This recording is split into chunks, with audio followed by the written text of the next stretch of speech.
हाँ जी सर, क्या हालचाल। So we are back with another revision lecture and आज के लेक्चर में हम एक डिटेल रिवीजन करने वाले हैं इंटरेस्ट रेट डेरिवेटिव्स के बारे में।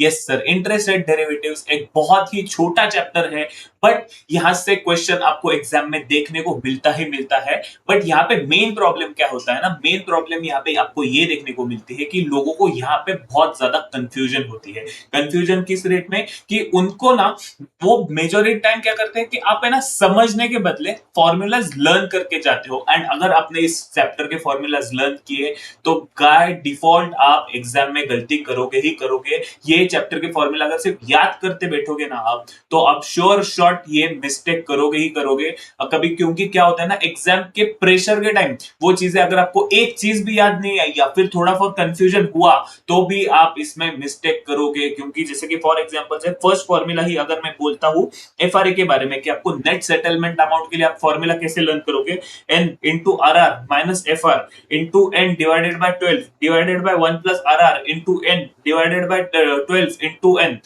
कोई लॉजिक ही नहीं है, 100% मिस्टेक हो जाएगी। बट अगर आपने इसको लॉजिकली समझा ना, तो आपको फॉर्मूला लर्न करने की जरूरत तक नहीं पड़ेगी, इसकी गारंटी मैं देता हूं। एंड ये रिवीजन लेक्चर के बाद आप इस चैप्टर के हर एक क्वेश्चन को सॉल्व कर पाओगे। ये sir, each and every question, भले वो आप पास्ट पेपर एग्जाम का हो या किसी के भी बुक का हो या फिर मॉड्यूल का हो, एमपी एमक्यूपी का हो, वर्कबुक का हो, कोई भी क्वेश्चन रहे तो आप सब क्वेश्चन इसके बाद सॉल्व कर पाओगे। इसी में मैंने किसी टॉपिक में अपना जो स्वैपिंग वाले जो क्वेश्चंस रहते हैं इंटरेस्ट रेट स्वैप के बारे में, वो वाला पार्ट भी मैंने इसी के लेक्चर में कवर किया है। सो ये वीडियो के बाद आप 100% हर एक क्वेश्चन सॉल्व कर पाओगे। एंड इसी के साथ साथ मैंने दो तीन चीजें और कवर की है, जैसे कि फॉर एग्जांपल से मैंने ऑप्शंस वाला पार्ट अलग से डाला हुआ है, फ्यूचर्स वाला पार्ट अलग से डाला है, एंड मैंने बाकी रिवीजन लेक्चर्स भी अपलोड किए हुए हैं, तो आप वो भी चेकआउट कर सकते हो। क्लियर है सर? ठीक है। एंड हर एक रिवीजन लेक्चर में ना मैं दो चीजें फॉलो करता हूं एंड आपको फॉलो करने के लिए बोलता हूं। कौन सी दो चीजें? कि जब मैं सिखाता रहूंगा ना, मैं मेजोरिटी टाइम सिर्फ फॉर एग्जांपल से अभी ये मैंने टॉपिक पढ़ाया एफआरए के बारे में, पूरा इधर तक पढ़ा दिया। ठीक है। सो मैं इसको इधर ना पूरा फुल स्क्रीन करता हूं, इसे दिखा के फुल स्क्रीन करता हूं, 1 मिनट आपको पॉज करने बोलता हूं एंड आपको खुद रिकॉल करने बोलता हूं। इससे होता क्या है ना, कि आपकी जो सेल्फ स्टडी है कंसेप्ट रिवीजन का, वो विद द लेक्चर से खत्म हो जाएगी, first thing. And second thing आपको जो करनी है वो ये लेक्चर खत्म होते ही आपको क्वेश्चन सॉल्विंग करनी है। यस सर, आपके एग्जाम को 1 महीने के अराउंड टाइम बचा है। इसी के साथ अगर आप क्वेश्चन सॉल्विंग करोगे, आपका कॉन्फिडेंस बहुत ज्यादा बढ़ेगा एंड आप एग्जाम में स्कोर कर पाओगे। ठीक है sir? So with this note, let's start with our today's lecture, जो की है इंटरेस्ट रेट डेरिवेटिव्स। क्लियर है sir?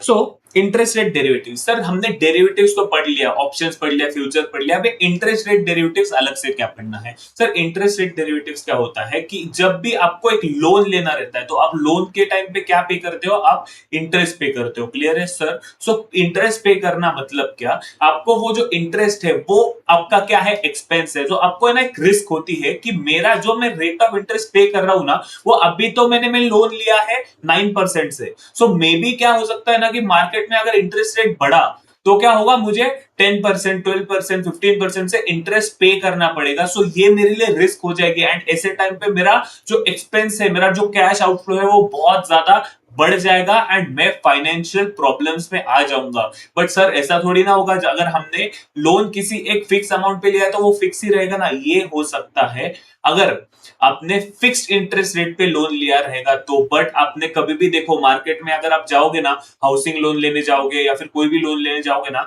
Most of the time वो आपको फ्लोटिंग इंटरेस्ट पे ही मिलता है। क्योंकि इसका बेनिफिट क्या होता है कि अगर इंटरेस्ट रेट कम भी हुआ ना, तो आपको कम इंटरेस्ट पे करना पड़ता है। आप चेकआउट कर सकते हो, बट अभी के लिए आप इतना ध्यान रखो कि फ्लोटिंग इंटरेस्ट रेट पे अगर जब लोन रहेगा तो आपको एक रिस्क रहेगी कि मुझे ज्यादा इंटरेस्ट पे करना पड़ता है एंड इसीलिए मुझे वो इंटरेस्ट रेट की बढ़ने की रिस्क को मुझे हेज करना है। सो ये हेजिंग आप किस तरह से करोगे, यही हम इस चैप्टर में जो है वो पढ़ने वाले हैं। ठीक है। So without any delay let's one by one let's move on to the chapter. मैंने आपको एक ब्रीफ इंट्रोडक्शन ये चैप्टर का जो है वो बता दिया। ठीक है। सो इंटरेस्ट रेट डेरिवेटिव ये क्या है?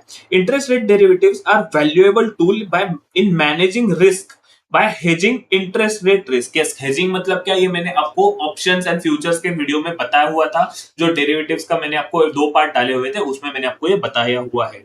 And helps companies to develop a risk mitigating strategy. Obviously अगर मेरा रेट ऑफ इंटरेस्ट बढ़ेगा, मुझे ज्यादा अमाउंट से इंटरेस्ट पे करना पड़ेगा, तो ये मेरे लिए रिस्क है। सो मैं क्या स्ट्रेटेजी करूं कि मेरी जो ये रिस्क है वो कम हो जाए, ये हम इस चैप्टर में पढ़ने वाले हैं। क्लियर है सर? सो ये चैप्टर सिर्फ और सिर्फ इंटरेस्ट रेट के बारे में बात करेगा। एंड यहाँ पे आप सोचोगे कि you will be a point of view at borrower के पॉइंट ऑफ व्यू से आप ये चैप्टर को समझोगे। क्लियर है सर? ये बेसिक्स अगर आपके क्लियर रहेंगे ना, सो आपको बहुत ज्यादा हेल्प होगी आगे जाके ये चैप्टर को समझने में। क्या है आपकी मेन रिस्क? एक है कि आप बोरोवर हो एंड आपको आपकी इंटरेस्ट रिस्क जो बढ़ने वाली है, इंटरेस्ट रिस्क जो आपने लोन पे लिया हुआ है, लोन लिया है, रेट ऑफ इंटरेस्ट वो आपकी जो बढ़ने वाली है, उसकी आपकी रिस्क को आपको मिटिगेट करना होगा। क्लियर है सर? सो इसके लिए क्या आता है ना कि एक कंसेप्ट आता है, वहां पे आप बोलते हैं उसे forward rate agreement, FRA, forward rate agreement. Forward rate agreement मतलब क्या? Forward rate agreement means forward contract on interest rate to reduce the interest rate risk. Clear है sir? buy FRA when we are afraid of interest rate rising and sell FRA when we are afraid of interest rate selling। मतलब क्या हुआ कि अगर, इसका मतलब क्या है कि अगर फॉर एग्जांपल से आपने बैंक से लोन लिया है 9% के हिसाब से, एंड आपको डर है कि मार्केट में रेट ऑफ इंटरेस्ट 10%, 11%, 12% होने वाला है, सो आप क्या करते हो ना, बैंक के साथ एक एग्रीमेंट करते हो। कौन सा एग्रीमेंट करते हो? फॉरवर्ड का एग्रीमेंट करते हो। क्यों? क्योंकि आपको रिस्क क्या है कि फ्यूचर में ये जो रेट ऑफ इंटरेस्ट है बढ़ेगा। मतलब क्या, आगे जाके रेट ऑफ इंटरेस्ट बढ़ेगा, इसलिए आप है ना फॉरवर्ड रेट एग्रीमेंट करते हो। ऑब्वियसली नाम में ही देखो, फॉरवर्ड मतलब फ्यूचर के लिए, रेट मतलब क्या कि ये इंटरेस्ट रेट के लिए हम इसका एग्रीमेंट कर रहे हैं। हाँ, एग्रीमेंट कर रहे हैं, इसका नाम है फॉरवर्ड रेट एग्रीमेंट। क्लियर है सर? नाम से ही पूरा कंसेप्ट क्लियर हो जाता है। इसीलिए ना जो भी टॉपिक के नाम रहते हैं ना, फर्स्ट उसको हम क्रैक करते हैं। ठीक है? तो फॉरवर्ड रेट मतलब क्या, आगे जाके हमें जो रिस्क है इंटरेस्ट चेंज होने की, रेट ऑफ इंटरेस्ट चेंज होने की, उसकी रिस्क को हमें कम करने के लिए एग्रीमेंट करते हैं बैंक के साथ, उसे बोलते हैं फॉरवर्ड रेट एग्रीमेंट। क्लियर है सर? सो ये एग्रीमेंट कैसे होता है वो मैं आपको बताता हूं। ठीक है? सो यहाँ पे मैंने आपको अभी क्या पढ़ा कि buy FRA when we are afraid of interest rate rising. इसका मतलब क्या? Take long position of interest rate upside betting. इसका मतलब क्या होता है कि जैसे कि फॉर एग्जांपल से कि आपने, जैसे कि डेरिवेटिव्स में क्या पढ़ा था, डेरिवेटिव्स में आपने पढ़ा था कि जब भी आपको डर रहेगा कि मेरा व्हाट वी से, मैंने एक लॉन्ग पोजीशन ली हुई है मार्केट में, मतलब मैंने क्या किया है कि मैंने शेयर्स खरीदे हुए हैं रिलायंस इंडस्ट्रीज के। ठीक है? एंड मुझे डर क्या है कि मैं लॉन्ग पोजीशन है, मतलब क्या, मैंने शेयर्स बाय किए हुए हैं। एंड अगर मुझे डर है कि मेरे शेयर्स की प्राइस गिरने वाली है, बट मुझे शेयर्स नहीं बेचने हैं, उस केस में क्या करते हो आप? पुट ऑप्शन लेते हो। ठीक है? या फिर आप फ्यूचर्स को सेल करते हो। ठीक है? ये दोनों चीजें आपने समझे क्यों? क्योंकि आपको जिस चीज का डर है आप वो पोजीशन ले लेते हो, सेम लॉजिक के साथ। इसलिए अगर आपने वो दोनों लेक्चर नहीं देखे ना, प्लीज उसे एक बार देख लो। आपके ये सारे कंसेप्ट है ना बहुत ज्यादा क्रिस्टल क्लियर हो जाएंगे। क्लियर है सर? सो सेम चीज है ना, आपको यहाँ पे क्या हो रहा है कि चलो इसको ना एक और एग्जाम्पल को थोड़ा सा ना मैं और बढ़ा देता हूं। ठीक है? मतलब आपको और डिटेल में समझ आएगा। ठीक है? इसको मैं करता हूं। सेम चीज क्या होती अगर आपने रिलायंस के शेयर को शॉर्ट किया रहता? क्या किया रहता? शॉर्ट किया रहता। शॉर्ट मतलब क्या सर? शॉर्ट मतलब सेल किया रहता। सर फिर शॉर्ट क्यों बोल रहे हो? क्योंकि ये मैंने सारी चीजें आपको डेरिवेटिव्स वाले चैप्टर में पढ़ाई है, ऑप्शंस वाले चैप्टर में पढ़ाई है, तो वो वाला पार्ट प्लीज देख लो, तब ये पार्ट। इसीलिए मैं लाइन बाय लाइन लेक्चर्स इसीलिए अपलोड करता हूँ। क्लियर है? सो अगर इस केस में मुझे अगर व्हाट वी से मेरी रिस्क को हेज करना रहेगा, तो उस टाइम पे हम क्या करते हैं? एक तो कॉल बाय करते हैं या फिर फ्यूचर्स को हम बाय करते हैं। ठीक है? तो मतलब जिस चीज का हमें डर है, अगर हमने शॉर्ट किया है, मतलब क्या, हमको फायदा कब होगा? जब शेयर्स की प्राइस गिरेगी। बट अगर हमें डर क्या है कि शेयर्स की प्राइस बढ़ेगी तो हमें नुकसान हो जाएगा, तो हमें जिस चीज का डर है हमें वो पोजीशन लेते हैं मार्केट में। क्लियर है सर? जिस चीज का डर है वो पोजीशन हम मार्केट में लेते हैं। सेम कंसेप्ट हम यहाँ पे यूज करते हैं कि हमें डर क्या है? हमें डर है कि इंटरेस्ट रेट बढ़ेगा। ठीक है? सो हम एग्रीमेंट ही करते हैं ज्यादा इंटरेस्ट रेट के ऊपर। मतलब क्या कि फॉरवर्ड रेट एग्रीमेंट के साथ हम ऐसा एग्रीमेंट करते हैं बैंक के साथ कि अगर मेरा रेट ऑफ इंटरेस्ट बढ़ेगा तो उस केस में हमें नुकसान नहीं होगा, रेट ऑफ इंटरेस्ट जो है हमें बैंक से रिसीव हो जाएगा। क्लियर है सर? क्या होता है इसमें? We take a long position of interest rate but upside betting. इसका मतलब क्या? आइए मैं आपको थोड़ा सा एक एग्जांपल के थ्रू इसको बता देता हूं। क्लियर है sir? Yes, wait a second. चलो एक है ना एग्जांपल लेते हैं। क्या एग्जांपल लेंगे सर? कि मुझे लोन लेना है। मुझे क्या लेना है? मुझे लोन लेना है, बट मुझे लोन आज नहीं लेना है, मुझे लोन लेना है after 9 months, for 3 months. Sir 3 months के लिए कौन लोन लेता है? लेते हैं ना। मुझे अगर शॉर्ट टर्म के लिए मुझे क्रेडिट पे इंटरेस्ट चाहिए, मुझे फॉर एग्जांपल से 9 महीने बाद किसी चीज का पेमेंट करना है जिसका मुझे पैसा मिलने वाला है 12 महीने के बाद, मतलब क्या 9 + 3 12, तो उसके लिए मैं 9 महीने के बाद 3 महीने का लोन ले लूंगा। मेरी मर्जी, आपको जब लेना है जब लो, जितने पीरियड का लेना है उतने पीरियड का लो। सो मुझे क्या चाहिए? 9 months, after 9 months, for 3 months. ठीक है, समझा? मुझे क्या चाहिए? मुझे लोन लेना है 9 मंथ्स के बाद। प्लीज ये कंसेप्ट पे ध्यान दो, यहां से क्वेश्चन आता है एंड ये एक एग्जांपल है ना आपके सारे के सारे ये चैप्टर के मेजर कंसेप्ट है ना कवर करवा के देगा। ठीक है, तो मैं क्या करता हूं? मैं जाता हूं बैंक के पास, बैंक के पास जाता हूं और बोलता हूं मुझे 9 महीने बाद 3 महीने के लिए रेट ऑफ इंटरेस्ट चाहिए। तो बैंक क्या बोलती है, फिर आज क्यों आ रहे हो? 2 महीने के बाद ही आओ ना। अगर आपको आज लोन नहीं चाहिए तो आज क्यों आ रहे हो? 9 महीने के बाद आ रहे हो तो 9 महीने के बाद आओ। 9 महीने के बाद चाहते हो तो 9 महीने के बाद आओ। तो मैं क्यों आज जाता हूं कि मैंने क्या देखा था ना कि लास्ट मंथ मार्केट में रेट ऑफ इंटरेस्ट चल रहा था 7%, ये मंथ रेट ऑफ इंटरेस्ट चल रहा है 8%। मतलब क्या कि भाई मार्केट में रेट ऑफ इंटरेस्ट है ना लोन लेने के लिए बहुत ज्यादा बढ़ रहा है। इसका मतलब क्या कि मुझे डर है कि अगर मुझे 9 महीने के बाद जब लोन चाहिए ना तो मे भी ऐसा हो सकता है कि मार्केट में रेट ऑफ इंटरेस्ट 14-15% से मिले। इतना ज्यादा मार्केट में डर है, इतना ज्यादा मार्केट में रेट ऑफ इंटरेस्ट बढ़ रहा है, इतना ज्यादा रेट ऑफ इंटरेस्ट बढ़ रहा है। तो मैं मेरी जो पोजीशन है उसको सिक्योर करना चाहता हूं। मैं ना एक टेंशन फ्री लेके लोन लेना चाहता हूं कि भाई मुझे पता ही नहीं है, मुझे अगर रात रात पर नींद नहीं आ रही है कि भाई 9 महीने बाद क्या लोन रेट ऑफ इंटरेस्ट होगा, 9 महीने बाद मुझे लोन किस रेट ऑफ इंटरेस्ट पे मिलेगा। इसीलिए मैं क्या बोलता हूं बैंक को, हाँ मुझे लेना तो 9 महीने के बाद है, बट मैं आज ही आपके साथ एक एग्रीमेंट करना चाहता हूं, एक फॉरवर्ड के रेट का। क्या मैं एग्रीमेंट करना चाहता हूं? आज ही आपके साथ एक फॉरवर्ड के रेट का एग्रीमेंट करना चाहता हूं। नाम ही है इसका फॉरवर्ड रेट एग्रीमेंट। मतलब क्या, मैं एक ऐसे रेट के साथ ऐसे रेट का एग्रीमेंट आपके साथ करना चाहता हूं कि अगर मैं 9 महीने के बाद आऊं तो मैं आप मुझे उस रेट ऑफ इंटरेस्ट पे लोन दोगे। सो बैंक ने क्या बोला? बैंक को भी पता है कि रेट ऑफ इंटरेस्ट बढ़ रहा है, इसीलिए बैंक क्या बोलती है, ठीक है मैं आपको 11% से रेट ऑफ इंटरेस्ट लगाऊंगी। क्या बोलती है बैंक? आपको 11% से मैं आपको per annum rate of interest लगाऊंगी। सो ये ए को भी एग्री हो गया, मतलब जो पर्सन था जिसको लोन लेना है उसको भी एग्री हो गया और ये बैंक को भी हो गया। सो इनका एग्रीमेंट हो गया FRA 11% पर एनम फॉर, यहां पे लिखता हूं, फॉर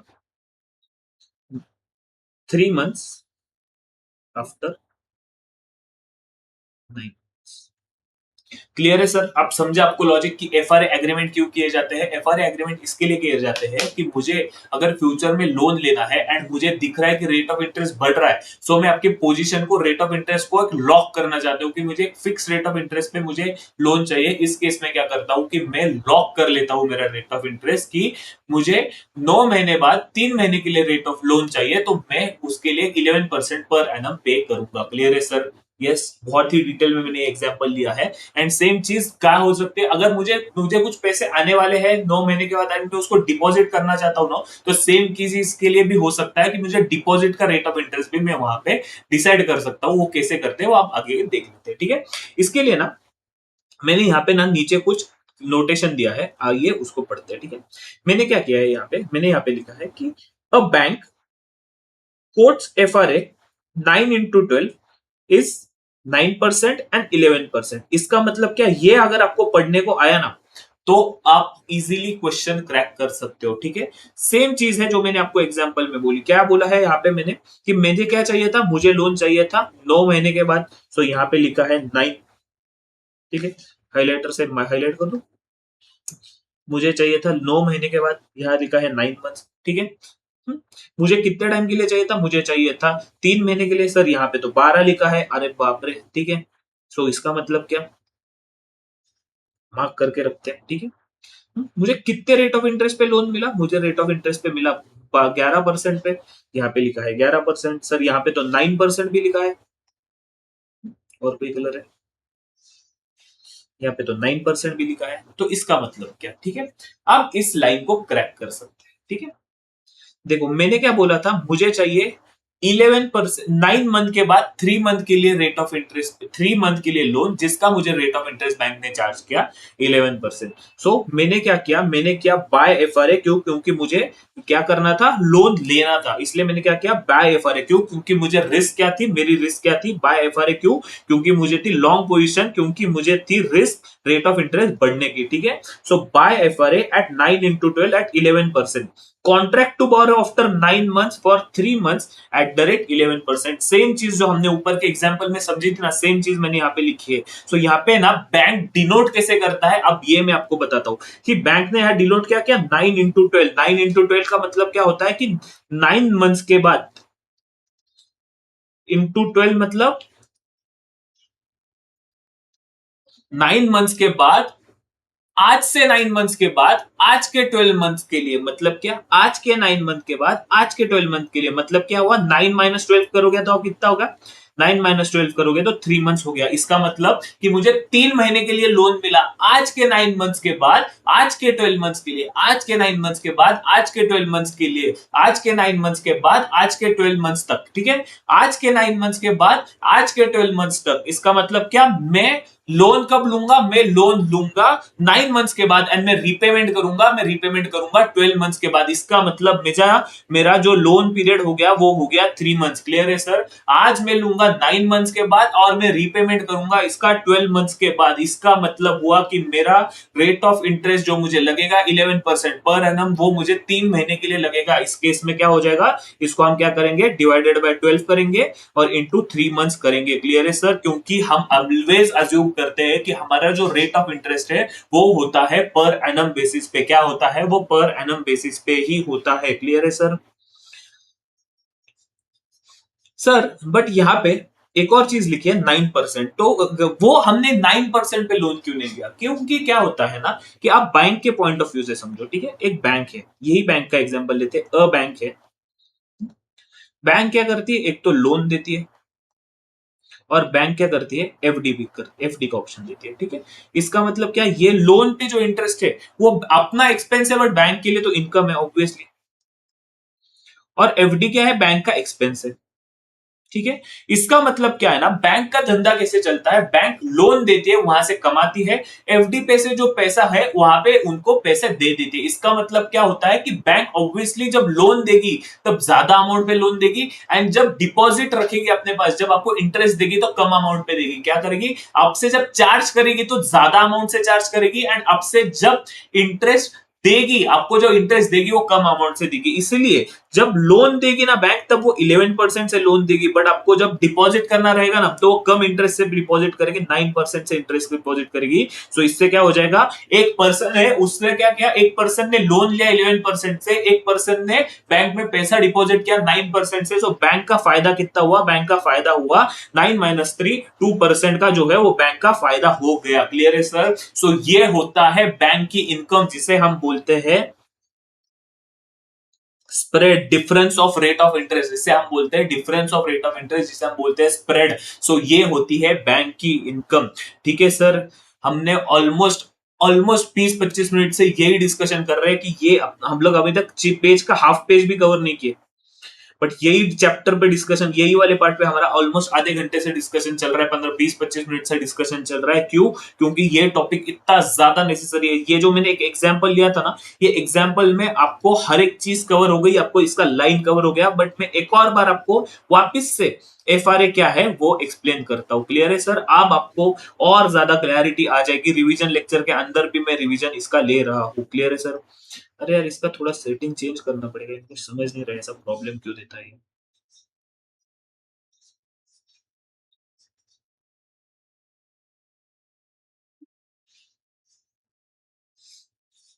एक मास्टर स्ट्रेटेजी बोलो इसको रिवाइज करने की। मैं पॉज करता हूं फुल स्क्रीन करके, आप ना इसको देखो, ठीक है। ये मैंने फुल स्क्रीन किया है, प्लीज इसको पॉज करो। मैं मेन स्क्रीन पे आ रहा हूं, 1 2 3 आ गया मैं मेन स्क्रीन पे। वो अरे यार मैंने क्यों पॉज करना था वो पता ही नहीं, ठीक है। तो मैं जब फुल स्क्रीन करूंगा ना तब पॉज करो और उसको रिवाइज करो, वो तो आपको पता ही है।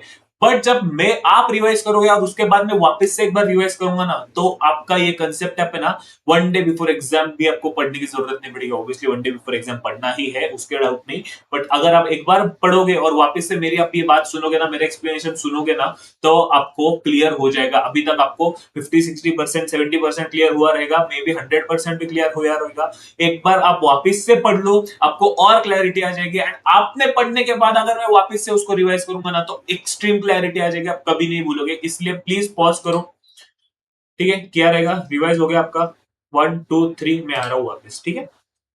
सो फॉरवर्ड रेट एग्रीमेंट मतलब क्या, कि मैं आज के दिन, ठीक है, अब मैं हम कुछ मार्किंग नहीं करेंगे, हम लोग सिर्फ नॉर्मली रिकॉल करेंगे, ठीक है। फॉरवर्ड रेट एग्रीमेंट मतलब क्या, मैं आज के दिन बैंक के साथ एक एग्रीमेंट कर रहा हूं, किस चीज का, कि आगे जाके रेट ऑफ इंटरेस्ट में फिक्स करने वाला हूं, ठीक है।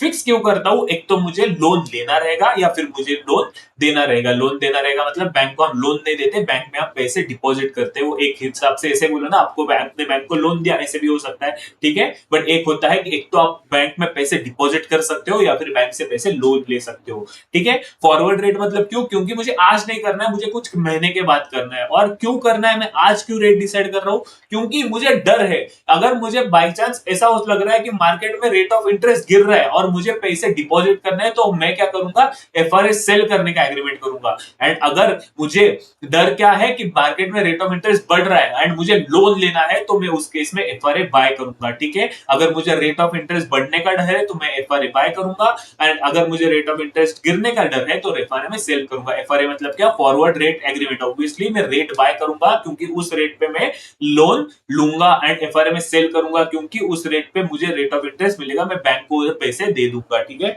ये था बेसिक इसका लॉजिक। सो एफआरए मतलब क्या, means forward rate agreement on interest rate to reduce the interest rate risk, ठीक है। ये करने से हमारी रेट ऑफ इंटरेस्ट रिस्क जो है वो कम हो जाएगी। हम बाय कब करते हैं, हम बाय करते हैं जब हमें डर है कि इंटरेस्ट रेट मार्केट में बढ़ने वाली है। इस केस में हम लॉन्ग पोजीशन लेते हैं, अपसाइड बेटिंग। एंड सेल कब करते हैं, जब हमें रेट ऑफ इंटरेस्ट डरने का डर है, हम शॉर्ट पोजीशन ले लेते हैं। क्लियर है सर। एंड बैंक इसको कैसे कोट करता है, बैंक इसको कोट करता है जैसे कि फॉर एग्जांपल से यहाँ पे बैंक ने क्या कोट किया है, 9 into 12। इसका मतलब क्या, आज से 9 महीने के बाद, आज के 12 महीने तक, आज के 9 महीने के बाद, आज से 12 महीने तक, आज के 9 महीने से के बाद, आज के 12 महीने तक, मैं आज के 9 महीने के बाद लोन लूंगा, मैं आज के 9 12 महीने के बाद उसको रिपे करूंगा। या फिर मेरे को डिपॉजिट करना रहेगा तो आज के 9 महीने बाद मैं डिपॉजिट करूंगा, एंड आज से 12 महीने के बाद मैं उसको ये कर दूंगा, विड्रॉ कर दूंगा। क्लियर है सर। 9% क्या होता है, जो छोटा रेट होता है, स्मॉल रेट होता है, वो फॉर डिपॉजिट होता है, इसे समझो, इसको एफडी का रेट है। और ये जो बड़ा रेट है वो लोन का रेट होता है। और इन दोनों का डिफरेंस क्या होता है, बैंक का प्रॉफिट।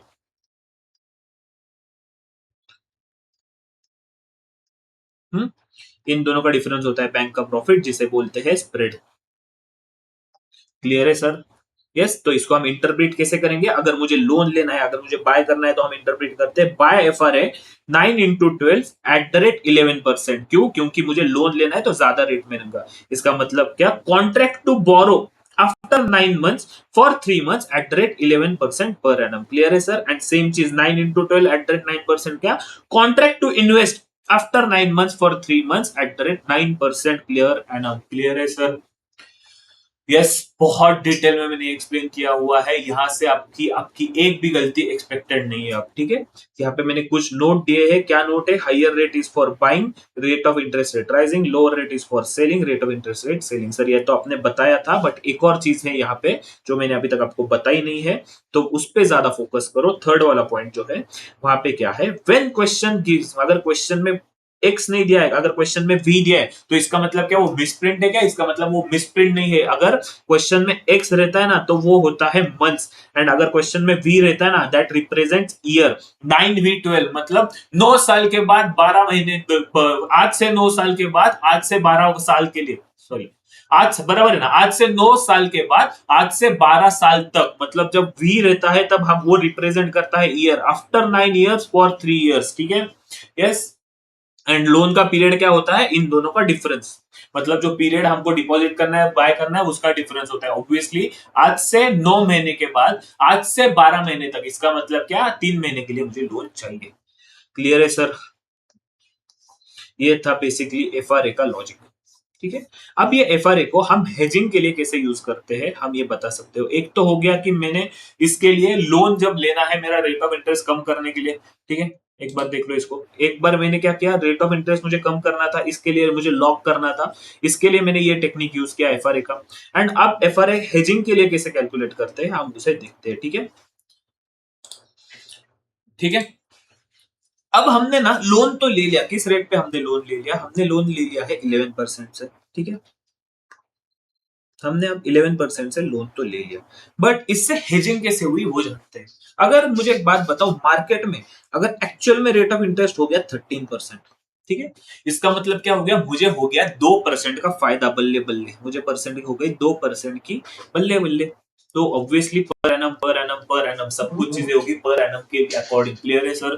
सो मुझे हुआ 2% का फायदा। सो ये हमें फायदा कितने का हुआ टोटल लोन अमाउंट पे आज की डेट पे, ये हमें कैलकुलेट करना रहता है। आज की डेट पे हमें कैलकुलेट करना रहता है, तो उसे बोलते हैं कि हमें फायदा क्या हुआ। ठीक है, सो क्या होता है ना, क्वेश्चन में क्या देगा, क्वेश्चन में बोलेगा कि फॉर एग्जाम्पल से हमने 11% से तो लोन ले लिया, मार्केट में 3% 13% का रेट हो गया, मार्केट में 13% का रेट हो गया, आपने 11% से ले लिया, तो आपको कितने का फायदा हुआ वो पता करो। सो ये पता कैसे करेंगे, ऑब्वियसली हमने कैलकुलेट किया 13 माइनस 11। सो ये जो रेफरेंस रेट होता है, रेफरेंस रेट मतलब क्या, मार्केट में जो एक्चुअल में रेट हुआ वो, माइनस फॉरवर्ड रेट मतलब जिस रेट पे हमने बुक किया वो, वही है ना। ठीक है, 13%। अब इस फिगर को हम फॉर्मूला में डालते हैं, 13% माइनस 11%। ठीक है, ये कितना हुआ, 2%। ठीक है, बट ये कितने टाइम के लिए लोन था, ये था हमारा 3 महीने के लिए, और कितने ये, बट टोटल पर एनम था इसलिए डिवाइडेड बाय 12। और ये हमने क्या, किस पे लोन लिया था, किस अमाउंट पे लोन लिया था, हम लोगों को वो डिफरेंस पता करना है। मतलब अगर फॉर एग्जांपल से मुझे 10 लाख रुपए चाहिए थे, तो मैंने, मुझे क्या हुआ, 10 लाख रुपए पे मुझे फायदा हुआ 2% पूरे साल का, तो मुझे पर मंथ का कितना फायदा हुआ, मुझे 3 महीने का कितना फायदा हुआ वो कैलकुलेट करेंगे। ये क्या कैलकुलेट किया हमने, हमें कितने अमाउंट का लोन चाहिए था, प्लस हमें कितने अमाउंट का फायदा हुआ, 10 लाख इंटू 2%, हमें 2% का फायदा हुआ, पूरे लोन अमाउंट पे हमारा 2% का इंटरेस्ट बचा, बट वो कितने पीरियड के लिए बचा, वो बचा 3 महीने के लिए। So divided by 12 into 3 months divided by 1 plus R R into 10 divided by 12, क्या है, नथिंग, वो कुछ नहीं है, वो क्या है, वो है अपना डिस्काउंटिंग फैक्टर। वो है डिस्काउंटिंग फैक्टर, मतलब क्या, कि जिस दिन आप लोन लेने वाले थे, मतलब फॉर एग्जांपल से ये हम लोग कब कैलकुलेट करेंगे, ये हम कैलकुलेट करेंगे, ऑब्वियसली हम ये कैलकुलेट कर रहे हैं जिस दिन हम लोन लेने वाले हैं। ठीक है, सो जिस दिन हम लोन लेने वाले हैं ना, ठीक है, वो लोन की डेट समझो, जैसे कि फॉर एग्जांपल से 10 में, ठीक है, या फिर फर्स्ट में लिखते हैं। ठीक है, सो यहाँ पे क्या है ना, फर्स्ट में को हमें क्या पता चल गया, कि फर्स्ट में पे पता चल गया कि मार्केट में रेट ऑफ इंटरेस्ट है 13%, एंड हमने कितने पे बुक किया है, हमने बुक किया है 11% के लिए, और कितने महीने के लिए बुक किया है, 3 मंथ्स के लिए। ठीक है, इसका मतलब क्या हुआ, हमें 2% का फायदा हुआ, कितना लोन अमाउंट पे, 10 लाख के लोन अमाउंट पे। हम्म, 10 लाख पे। क्लियर है सर? सो ये फायदा हमारा कब हुआ, हमारा over a period of 3 months हो गया। सो आज के दिन हमारा कितना फायदा हो गया वो हमें कैलकुलेट करना रहता है, इसलिए हम डिस्काउंटिंग फैक्टर 11%, मतलब डिस्काउंटिंग रेट हम कौन सा यूज करते हैं, एक्चुअल में जो मार्केट में रेट चल रहा है वो, नथिंग बट हम उसको प्रेजेंट वैल्यू पे लेके आते हैं कि हमें इतने अमाउंट का आज के दिन फायदा हुआ। सो नेट सेटलमेंट अमाउंट हम आज के दिन इसको कैलकुलेट करते हैं। यस सर, क्लियर है? So a net settlement amount is in present value terms as calculated under. So ये हुआ हमारा प्रेजेंट वैल्यू करने का तरीका, और ये था अपना किसका तरीका, ये था अपना फायदा। ठीक है, फायदा, फायदा को लिया प्रेजेंट वैल्यू पे, तो एज जिस दिन हम लोन लेने वाले थे, लोन लेने के दिन हमें फायदा कितने का हुआ वो हमने यहां से पता लगा लिया। क्लियर है sir? So to avoid the risk we calculate final settlement amount profit और लॉस ऑन एफआरए। तो इसका मतलब क्या हुआ कि ये जो है कि हमें कितने पे लोन मिला 11% पे, पर मार्केट में 13% का जो लोन है, मतलब क्या 2% का हमें जो फायदा हुआ, सो ये 2% हमें बैंक पे करने वाली है। ठीक है, क्या हुआ, हमें बैंक ये 2% जो है पे करने वाली है। और ऑन द अदर हैंड अगर ये रेट ऑफ इंटरेस्ट 9% हो जाता, इसका मतलब हमने बुक किस पे किया, हमने 11% पे बुक किया है, तो हमें बैंक को पैसे देने पड़ते, कितने देने पड़ते, बैंक को 2% के हिसाब से पैसे देने पड़ते। सो ये जो फायदा हमारा प्रेजेंट वैल्यू टर्म्स में हुआ, ये फायदा हमें नेट सेटलमेंट अमाउंट, मतलब ये फायदा हम बैंक से लेंगे, और अगर हमें नुकसान हो गया तो हम वो फायदा बैंक को शेयर करेंगे। ये है एफआरए का यूज, ये होता है एफआरए का हेजिंग, ये होता है नेट सेटलमेंट अमाउंट। मतलब क्या कि एक्चुअल में जो रेट ऑफ इंटरेस्ट क्या है, उस पे हमें लोन कितना मिल लगता, इंटरेस्ट कितना लगता, प्लस हमने जिस रेट पे लोन लिया है उस पे हमें इंटरेस्ट कितना लग रहा है। सो इन दोनों के डिफरेंस को हम प्रेजेंट वैल्यू पे लेके आते हैं और इसको हम बैंक के साथ सेटल करते हैं। अगर हमें फायदा हो रहा है, मतलब क्या, अगर मार्केट में रेट ऑफ इंटरेस्ट ज्यादा है और हमें लोन कम में मिल रहा है, इसका मतलब क्या, बैंक वो ज्यादा रेट ऑफ इंटरेस्ट पे करेगी, बैंक से हम उतना एक्स्ट्रा पैसा ले लेंगे। बट अगर बैंक का रेट ऑफ इंटरेस्ट कम है उस टाइम पे, मतलब लोन उस टाइम पे सस्ते पे मिल रहा है और हमने ज्यादा में बुक किया है, मतलब हमें नुकसान हो रहा है, तो वो हमें अमाउंट हमारे जेब से जाएगी, हमें वो उतना सेटलमेंट बैंक को देना पड़ेगा। इसे बोलते हैं नेट सेटलमेंट अमाउंट। फायदा ऑन द प्रेज फायदा on the date of loan, मतलब जिस दिन हम लोन लेने वाले हैं उस दिन के टर्म्स पे हम प्रेजेंट वैल्यू के टर्म्स से हम उसको निकालते हैं और बैंक के साथ सेटल करते हैं, उसे बोलते हैं नेट सेटलमेंट अमाउंट। क्लियर है सर? इसलिए मैंने बोला वो ऊपर का एक एग्जांपल में आपको सारी चीजें जो है वो पूरा का पूरा एफआरए का कंसेप्ट जो है वो कवर है। अरे इसका जेन्युइनली कुछ तो करना पड़ेगा।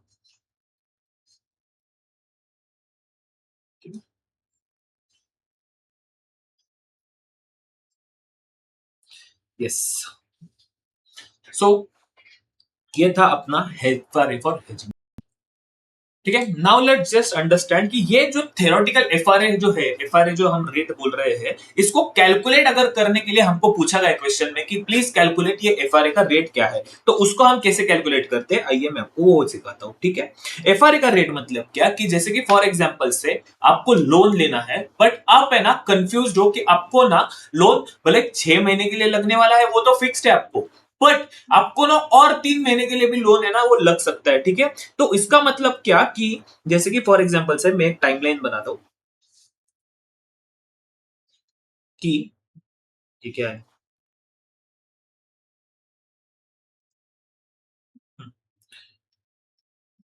ये हो गया मेरा 6 मंथ्स, ये हो गया मेरा 9 मंथ्स।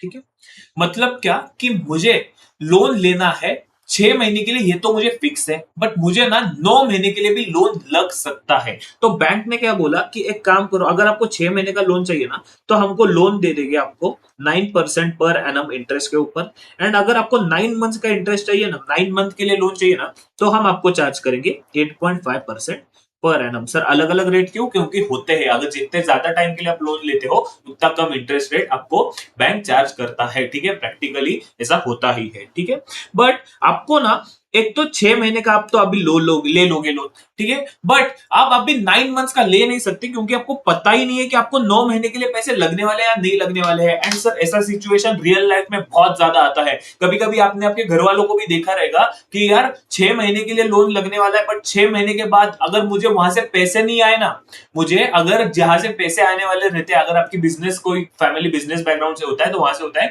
कि 6 महीने बाद मुझे एक पार्टी से पेमेंट आने वाला होता है, अगर वो नहीं आया ना तो मैं क्या करूं यार, फिर मुझे दूसरे पार्टी से पेमेंट 9 मंथ्स के बाद आने वाला है। तो इसके लिए क्या होता है ना कि आपको बहुत बार है ना कंफ्यूजन रहता है कि मुझे 6 महीने के लिए पैसे लगने वाले हैं या 9 महीने के लिए पैसे लगने वाले हैं, बट 6 महीने के लिए तो लगने ही लगने वाले हैं, ये तो फिक्स है। आप अगर आपकी एक सिचुएशन समझो कि आपको 6 महीने के लिए तो फिक्स लगने वाले हैं, 9 महीने के लिए लगने वाले हैं क्या नहीं पता नहीं, तो क्या आप बोल सकते हो सर एक काम करो ना, 9 महीने के लिए ले लो लोना जी, और क्या करना कि 6 महीने का अगर पैसे मिले तो आप उसको क्लोज कर देना, जल्दी रिपेमेंट करना। बट ऐसे केस में ना आपको क्या होता है, ऐसे केस में आपको लगता है फोरक्लोजर चार्जेस, म्हणजे लोन जल्दी क्लोज करने के आपको चार्जेस लगते हैं, आपको वो पे नहीं करना है। बट इस केस में ना आपको एक ऐसा रेट ऑफ इंटरेस्ट चाहिए कि अगर मैं यहां से बैंक को बोलूं कि मुझे और 3 महीने का लोन दे दो, और 3 महीने के लिए लोन दे दो, तो वो और 3 महीने के लिए कौन सा रेट ऑफ इंटरेस्ट चार्ज करेगी कि मुझे फॉर एन एनम मुझे 9 महीने का रेट ऑन एन एवरेज 8.5% ही लगना चाहिए। मतलब क्या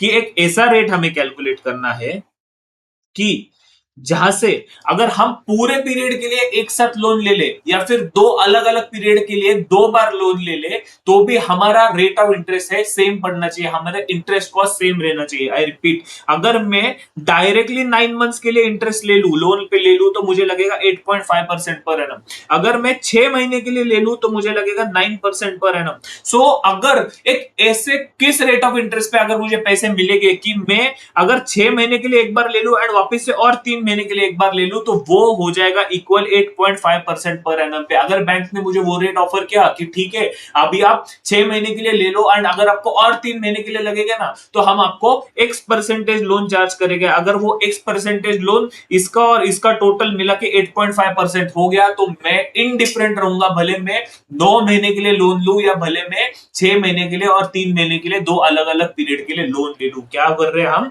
एक ऐसा रेट कैलकुलेट कर रहे हैं जिसमें मैं इनडिफरेंट रहूंगा between 2 short period and 1 long period. क्या हुआ, मैं इनडिफरेंट रहूंगा for 2 short period and 1 long period, कि मैं डायरेक्टली 9 महीने के लिए लोन ले लू या भले मैं 6 महीना एंड 3 महीने के दो शॉर्ट पीरियड के लिए लोन ले लू, मुझे सेम रेट ऑफ इंटरेस्ट पड़ेगा। हमको एक ऐसा रेट कैलकुलेट करना है, इसे बोलते हैं FRA rate, theoretical FRA। Theoretical क्यों, क्योंकि हम एक कैलकुलेशन के बेस पे कर रहे हैं ना, इसलिए हम इसको बोलते हैं थेरोटिकल रेट। इसका मतलब क्या, sum of rate for 2 short period is equal to rate for 1 long period. Clear है सर? यस। इसके लिए मैंने एक सिंपल एग्जांपल नीचे लिया है।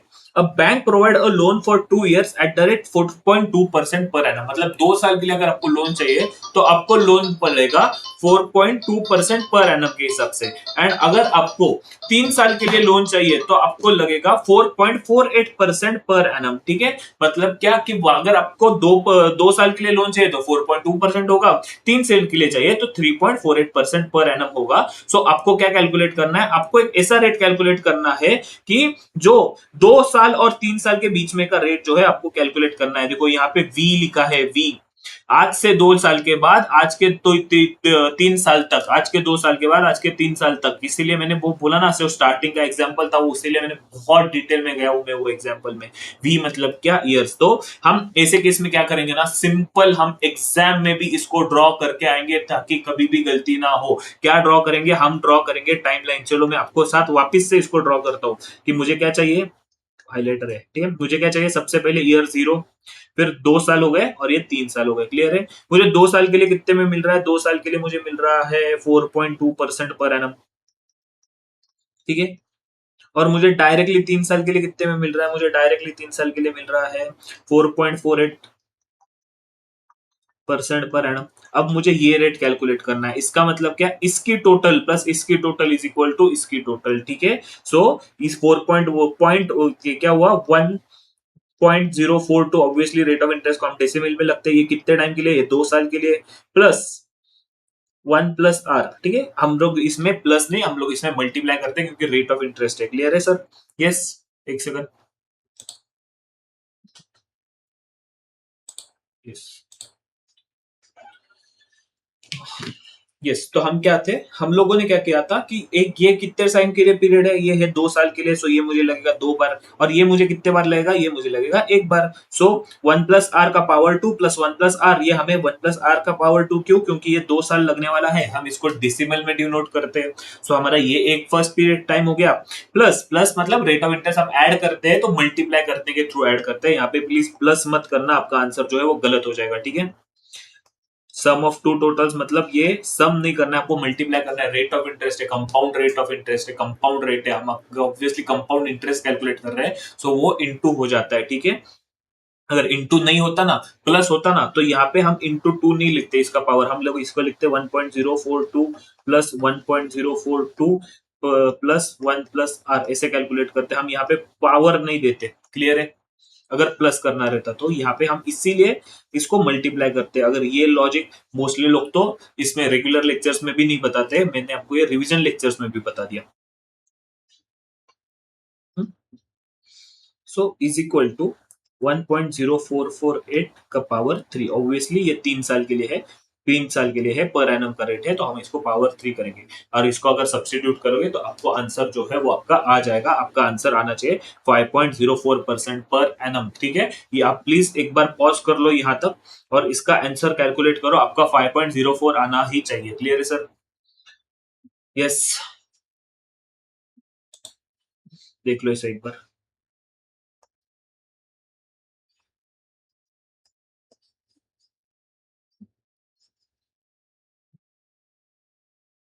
ठीक, मैं एक बार इसके रबर की सेटिंग कर लेता हूँ, आप देखो। यस, सेम चीज मैंने यहाँ पे भी वही लिखा है। Hence FRA rate is the rate at which borrower is indifferent between two short period and long period, one long period. ठीक है, क्लियर है? आंसर जो आएगा हम उसको परसेंटेज पर एनम में बताएंगे और हमेशा हम इसको आर बाय एन करके मतलब फॉर द पीरियड जो है हम इसको डिनोट करते हैं। ठीक है, यहाँ पे ईयर था इसलिए हमने पावर यूज किया। जब भी हम मंथ्स में रहेगा तो इसको डिवाइडेड बाय एन करते हैं। क्लियर है सर? यस, यहाँ पे डिवाइडेड बाय एन क्यों नहीं किया? क्योंकि ऑब्वियसली 4% पर एनम ही है, तो डिवाइडेड बाय 12 इंटू 12 करने का तो कोई मतलब है नहीं। हम्म?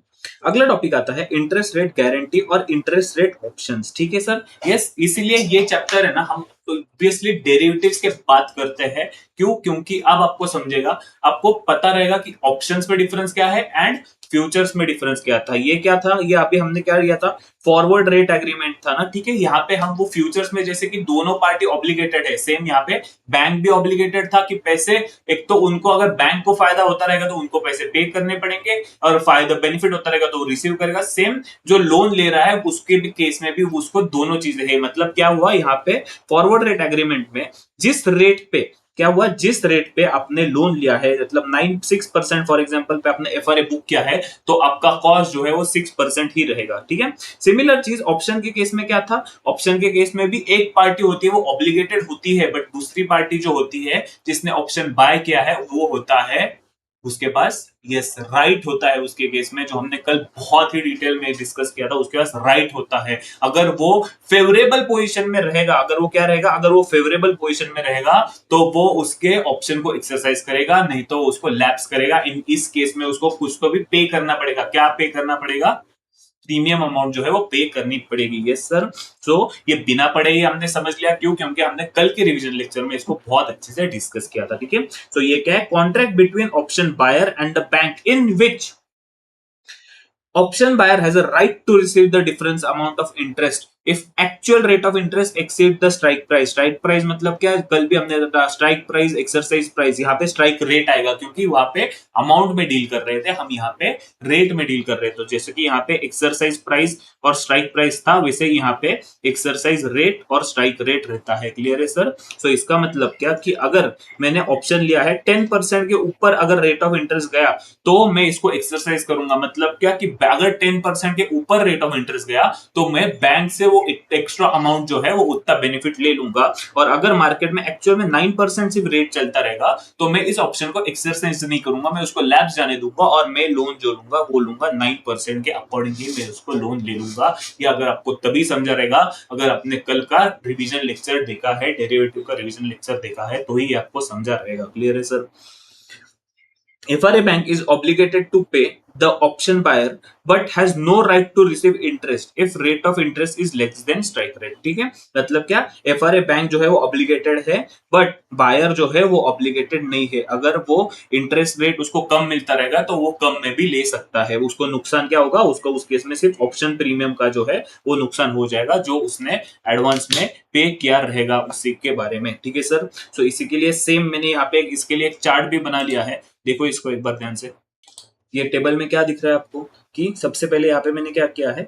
Interest rate payment due to interest rate guarantee. Interest rate guarantee मतलब ये ऑप्शन के वजह से आपको किस रेट पे पेमेंट करना पड़ेगा वो आपको दिख रहा है। ठीक है, if actual rate of interest exceed the strike rate, मतलब क्या कि जैसे कि फॉर एग्जाम्पल से हम अभी एग्जाम्पल लेके चल रहे हैं सेम 9% के अकॉर्डिंग। ठीक है, 9% के ऊपर अगर मेरा लोन अमाउंट गया तो मैं इसको एक्सरसाइज करूंगा, अगर इससे कम रहेगा तो मैं इसको एक्सरसाइज नहीं करूंगा। अगर मुझे ऑप्शन मिल रहा है 8% के अकॉर्डिंग लोन लेना है तो मैं ऑब्वियसली 8% से लूंगा, अगर मुझे 7% से मिल रहा है तो मैं 7% से लूंगा, अगर मुझे 10% से मिल रहा है तो उस केस में मैं इसको एक्सरसाइज करूंगा, इस केस में मैं इसको 9% से ही मेरा लोन ले लूंगा। ठीक है, तो इसका कैलकुलेशन कैसे होता है वो आप देख लेते हैं। ठीक है, सो इस केस में क्या होता है ना कि अगर interest paid to bank at actual rate of interest, मतलब क्या होगा कि बैंक को तो मैं अगर फॉर एग्जांपल से मार्केट में रेट ऑफ इंटरेस्ट आ गया 10%, ठीक है, तो बैंक को तो मैं एक्चुअल में 10% से रेट ऑफ इंटरेस्ट पे करूंगा, बट ये मैं ऑप्शन है ना इसको 9% वाला एक्सरसाइज करूंगा। तो मैंने क्या बोला था, आपको जो एक्स्ट्रा अमाउंट है, एक्स्ट्रा 1% है, वो बैंक से आपको रिसीव हो जाएगा,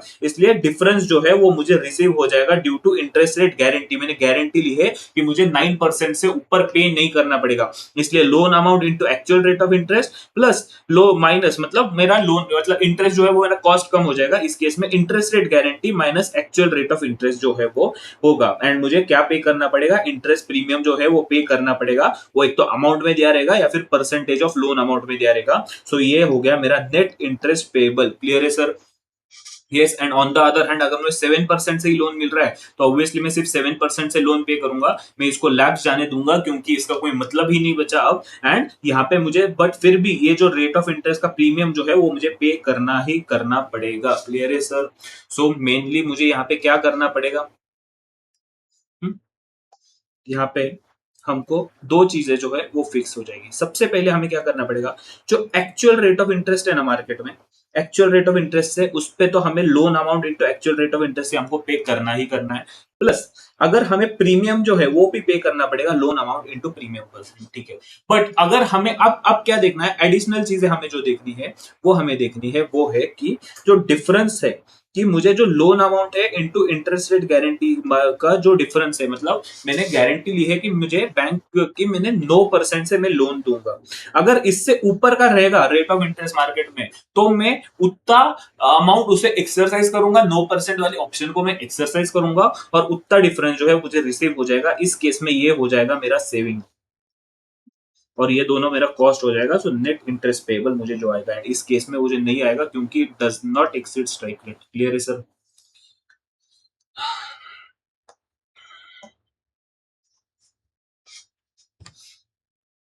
अगला टॉपिक आता है अपना call cap collar, cap floor and collar. ये क्या है, ये है ना अलग अलग तरीके हैं आपके इंटरेस्ट रेट को हेज करने के। This are the strategies to hedge our interest rate. इसको कैसे यूज करते हैं in case of floating interest rate. Obviously मैंने आपको पहले ही बोला ये सब हम कैलकुलेट कर रहे हैं जब फ्लोटिंग इंटरेस्ट रेट है। ठीक है, तो उस केस में क्या होगा, अगर हमने कैप बाय किया है, कैप दिया है मतलब the borrower is afraid of interest rate rising. Sir यही तो चीज हम पढ़ रहे हैं कि बोरोवर को किस चीज का डर होगा, बोरोवर को इंटरेस्ट रेट बढ़ने का ही रिस्क होगा। ठीक है, in order to protect from interest rate rising we can buy cap option, मतलब obviously call option को हम buy करेंगे। it is same like call option। यहाँ पे हमने जो कॉल ऑप्शन पुट ऑप्शन जो पढ़ा था वहां पे यहाँ पे वो आएगा cap option and floor option. ठीक है, कैप मतलब कॉल ऑप्शन,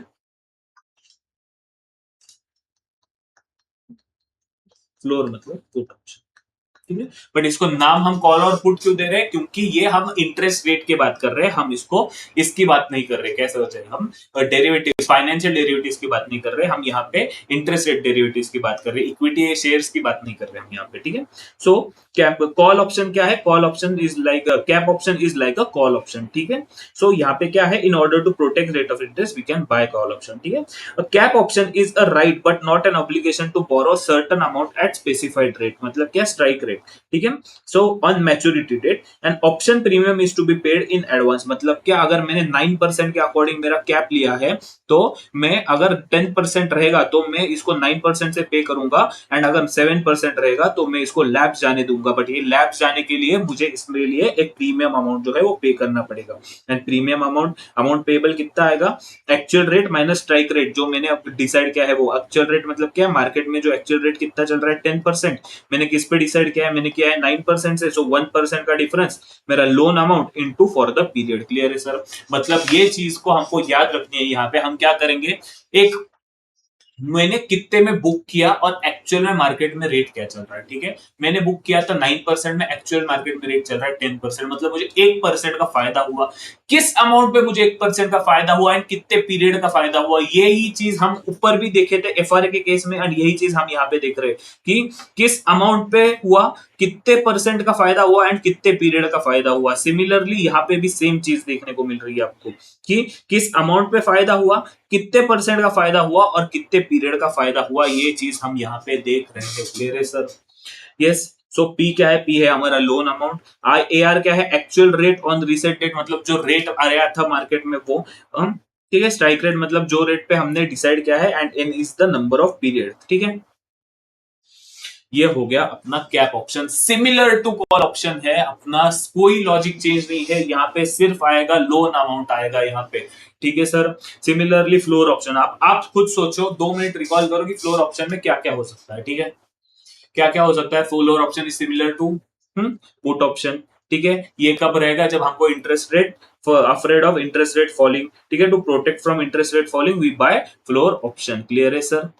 यस। एंड मैंने यहाँ पे ना कल आपको ना एक, ठीक है, यहीं पे पॉज लेके दो चीजें बताते हैं। अगर मुझे पता है कि मार्केट में रेट ऑफ इंटरेस्ट बढ़ने वाला है, बट मुझे फ्लोर ऑप्शन में ही डील करना है, तो मैं क्या करना पड़ेगा? मेरे पास फ्लोर ऑप्शन में ही मुझे डील करना है, तो उस केस में मैं फ्लोर ऑप्शन को सेल करूंगा, ठीक है। एंड इससे क्या होगा? मुझे प्रीमियम अमाउंट जो है वो मुझे रिसीव हो जाएगा, प्रीमियम अमाउंट जो है वो मुझे रिसीव हो जाएगा अगर मैं फ्लोर ऑप्शन सेल करूंगा तो। यस। कल के ही कंसेप्ट अच्छे से हमने पढ़े थे, इसलिए आज हम आपसे और अच्छे से उसको डिस्कस कर पा रहे हैं। क्लियर है सर? सो सेम चीज यहाँ पे, प्रीमियम अमाउंट मतलब strike rate minus actual rate into for the period, ठीक है। सेम लॉजिक है, अगर ऊपर का समझा है यहाँ के भी इजीली आपको क्लियर हो जाएगा। Yes sir. अब आता है interest rate collar. Sir collar तो आपने कल पढ़ाया नहीं था, कॉलर नहीं है। कॉलर क्या है? कॉलर एक स्ट्रैटेजी है जहां पे ये क्या करते हैं, collar is a combination of call option and floor option, ठीक है, cap option and floor option, जिसमें क्या करते हैं, collar buys a cap option, मतलब बाय करते हैं हम कैप ऑप्शन को, and simultaneously sell the floor option, simultaneously sell the floor option. Sir मतलब ये दोनों सिचुएशन तो ऊपर जाने के रेट ऑफ इंटरेस्ट से हुई। यस, ये दोनों सिचुएशन हुई जब हमको लगता है मार्केट में रेट ऑफ इंटरेस्ट ऊपर जाएगा। पर हम ऐसा क्यों करते हैं? क्योंकि हम यहाँ पे दो चीजें करते हैं कि हमें जब पता रहता है कि मार्केट में रेट ऑफ इंटरेस्ट बढ़ने वाला है, तो हम कॉल ऑप्शन लेते हैं। एंड सिमिलरली हम सेल फुल फ्लोर ऑप्शन को सेल क्यों करते हैं? क्योंकि यहाँ पे हमें प्रीमियम अमाउंट जो है वो पे करना पड़ता है, और यहाँ पे हमें प्रीमियम अमाउंट जो है वो रिसीव होता है, इसीलिए हमारा नेट कॉस्ट जो होता है वो कम हो जाता है ये स्ट्रेटेजी के वजह से, ठीक है। So that means we expect the rate of interest will rise.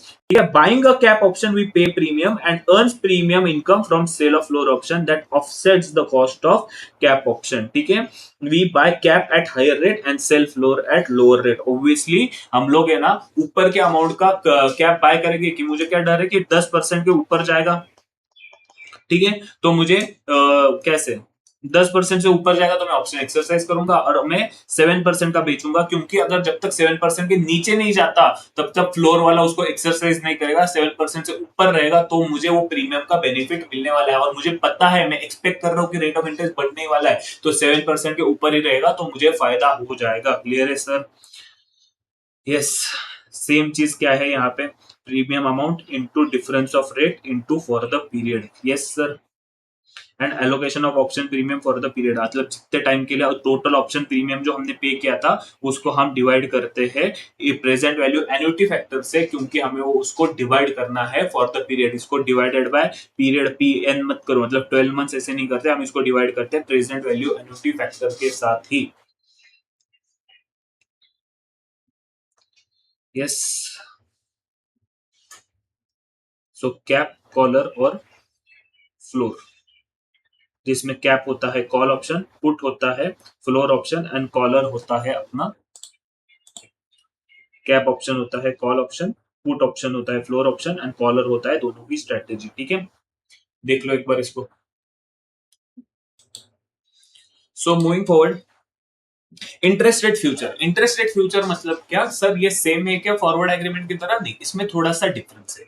इस केस में क्या होता है ना कि जब बॉन्ड, आपका बॉन्ड होता है ना, जब वो अंडरलाइंग एसेट बनता है, तो उस केस में कैसे कैलकुलेशन करते हैं हमें वो सीखना है। बट यहाँ पे एक और चीज आपको ध्यान देनी है कि आपको जो बॉन्ड के कंसेप्ट है ना, वो बहुत ज्यादा क्लियर होने चाहिए। एंड उसके लिए मैं एक थोड़ा सा आपको एक रिकॉल एग्जांपल इसका दे देता हूं। क्या देता हूं कि मुझे एक बात बताओ कि अगर बॉन्ड की करंट मार्केट प्राइस 100 रुपए है, ठीक है, ये है एट द रेट 10% के हिसाब से, मतलब ये 10% यील्ड के हिसाब से इन लोगों ने 100 रुपए की मार्केट प्राइस कैलकुलेट की, ठीक है। अगर बॉन्ड की यील्ड जो है वो चेंज हो जाए, अगर वो 11% हो जाए या फिर वो 9% हो जाए, तो क्या चेंजेस आएगी बॉन्ड के वैल्यू में, मुझे ये बताओ, ठीक है। प्लीज 2 मिनट इसका दिमाग लगाओ एंड सोचो। अगर ये कैलकुलेशन आपको जमी ना, तो आपको इसका लॉजिक जो है वो बहुत ज्यादा क्लियर हो जाएगा, ठीक है। यस, जब बॉन्ड की यील्ड 11%, मतलब बॉन्ड का यील्ड रेट जो बढ़ गया, इसका मतलब क्या हुआ, बॉन्ड का डिस्काउंटिंग फैक्टर जो है, डिस्काउंटिंग रेट जो है वो बढ़ गया। इसका मतलब जब डिस्काउंटिंग रेट बढ़ेगा तो बॉन्ड की वैल्यू जो है ना वो गिरेगी। एंड सिमिलरली जब डिस्काउंटिंग रेट कम होगा, इसका मतलब है बॉन्ड की वैल्यू गिरेगी, क्योंकि वो कम रेट से डिस्काउंट होगा। क्लियर है? इसका मतलब क्या है कि bond has a inverse relation, ठीक है। Bond has a inverse relation with yield, ठीक है। ये अगर लॉजिक जो मैंने आपको equity and bond valuation chapter में बताया था, सेम लॉजिक अब हम यहाँ पे यूज करने वाले हैं, ठीक है। अब मेरे को समझा, अब आपको समझा कि मैंने सबसे पहले रिवीजन किसका डाला था। मैंने सबसे पहले रिवीजन डाला था म्यूचुअल फंड का, क्योंकि वो इजी है एंड आपको एक क्विकली वो क्विक स्टार्ट करने के लिए इजी हो जाए। फिर मैंने डाला इक्विटी एंड बॉन्ड वैल्यूएशन का, क्यों? क्योंकि उसके कंसेप्ट आगे चैप्टर में यूज होते हैं। इसके बाद मैंने डाला अपना डेरिवेटिव्स का रिवीजन, एंड इसके बाद मैं ये रिवीजन डाल रहा हूं ताकि आपके व्हाट वी से इंटरलिंकिंग जो चैप्टर है ना वो बहुत ज्यादा इजी हो जाए, आपको हर बार है ना अलग से कुछ पढ़ने की जरूरत ना हो, ठीक है। एंड इसके पहले ना मैंने एक बेसिक्स वाला चैप्टर भी रिवीजन डाला है कि बेसिक्स ऑफ फाइनेंस की, वहां पे पूरा बेसिक्स जो हर कॉमन टर्म्स जो पूरे फाइनेंशियल मैनेजमेंट में यूज होते हैं उसके रिलेटेड भी मैंने वीडियो डाला हुआ है। तो प्लीज एक सीरीज जो मैंने म्यूचुअल फंड की, सॉरी, जो मैंने रिवीजन लेक्चर्स की बनाई है वो इसी लॉजिक से बनाई है ताकि आपको आगे जाके कोई कंफ्यूजन ना हो। Yes sir. अब मुझे बताओ कि अब मैं यहां से पढ़ना स्टार्ट करता हूं, ठीक है। बहुत स्लोली जाऊंगा क्योंकि ये इंटरेस्ट रेट फ्यूचर है ना, यही टॉपिक जो है इस चैप्टर में सबसे ज्यादा लोगों को डिफिकल्ट जाता है। प्लीज यहाँ पे एलडीआर मार्क कर दो। एलडीआर टॉपिक्स बहुत है, बट ये वाला टॉपिक पे आपको बहुत अच्छे से कंसेप्ट पे ध्यान देना है, ठीक है। Interest rate future is a contract between the buyer and the seller agreeing to a future delivery of any interest bearing asset। Interest bearing asset मतलब मैंने आपको क्या बोला, bond. Forward rate future is interest rate future allows the buyer and seller to lock the price of the interest bearing asset, lock the price of interest bearing asset for the future date। Obviously मैंने आपको क्या बोला, यहाँ पे underlying asset क्या होने वाला है, अंडरलाइंग एसेट होने वाला है बॉन्ड्स। तो ऑब्वियसली उसकी प्राइस, बॉन्ड प्राइस जो है बॉन्ड की वो हम लॉक करते हैं, ठीक है। And interest rate future is use to hedge against the interest rate. Obviously अगर एक बार मैंने बॉन्ड की वैल्यू फिक्स कर दी, अगर मेरा रेट ऑफ इंटरेस्ट बढ़ेगा तो मेरी बॉन्ड की वैल्यू गिरेगी, एंड मेरा रेट ऑफ इंटरेस्ट अगर गिरेगा तो मेरी बॉन्ड की वैल्यू जो है वो बढ़ेगी, ठीक है। ये हुआ मेरा रेट ऑफ इंटरेस्ट और ये हो गया मेरा वैल्यू। क्लियर है? अब इसी को कंटिन्यू करो। अगर आप, मुझे लगता है कि मार्केट में रेट ऑफ इंटरेस्ट बढ़ने वाला है, रेट ऑफ इंटरेस्ट अगर मुझे बढ़ने वाला है लग रहा है, तो क्या होगा कि बॉन्ड की वैल्यू जो है वो गिरेगी। इसके लिए मैंने कौन सी, क्या करना चाहिए, बॉन्ड को शॉर्ट करना चाहिए या बॉन्ड को बाय करना चाहिए? यस, अगर रेट ऑफ इंटरेस्ट मार्केट में बढ़ने वाला है तो बॉन्ड की वैल्यू गिरने वाली है। तो अगर मुझे रिस्क है कि रेट ऑफ इंटरेस्ट बढ़ेगा तो मैंने बॉन्ड को शॉर्ट करना चाहिए, इसीलिए हम यहाँ पे इसको शॉर्ट करते हैं। एंड सिमिलरली जब मुझे लगता है गिरेगा, इसका मतलब बॉन्ड की वैल्यू बढ़ेगी, तो उस केस में हम लॉन्ग करते हैं। सो ये एक लॉजिक था कि यहाँ पे जो हम कैलकुलेशन करते हैं, हमें जिस चीज का डर है हम उसके अपोजिट करते हैं। ऊपर क्या कर रहे थे हम लोग, यहां तक। हम्म, हम यहाँ तक जो भी कैलकुलेशन कर रहे थे, हमें जिसका डर था हम वो कर रहे थे। If we are afraid of interest rate rising we take long position, if we are afraid of interest rate falling we are short position. यही सेम चीज हम यहाँ तक करते आ रहे थे। अब यहाँ पे हम क्या कर रहे हैं, अगर हमें लग रहा है कि इंटरेस्ट रेट बढ़ने वाला है तो हम इस केस में शॉर्ट करेंगे, अगर लगता है गिरने वाला है तो इस केस में हम लॉन्ग करेंगे। यहाँ पे हम उल्टी पोजीशन लेंगे। क्यों? क्योंकि यहाँ पे हम डायरेक्टली रेट ऑफ इंटरेस्ट को रेट ऑफ इंटरेस्ट में बेट नहीं ले रहे, हम यहाँ पे ले रहे हैं असेट के वैल्यू पे, मतलब एक असेट पे हम रेट ऑफ बेट जो है हम ले रहे हैं। क्लियर है सर? यस।